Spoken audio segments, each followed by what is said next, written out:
O, yung lula nyo, nakabihis na. Tayo papasok na. Naka-short lang muna tayo at naka-chinelas at para hindi tayo mapapano sa kalsada, mababasa. Okay?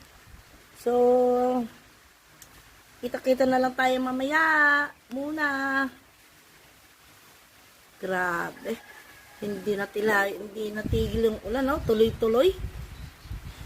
Tsaka, sa totoo lang, ngayon ko lang mahalata. Kilay ko. Mukhang, hindi pantay.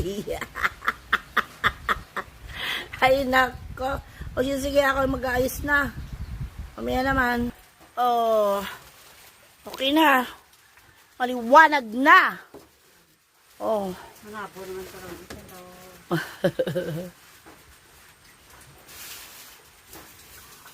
Maliwanag na.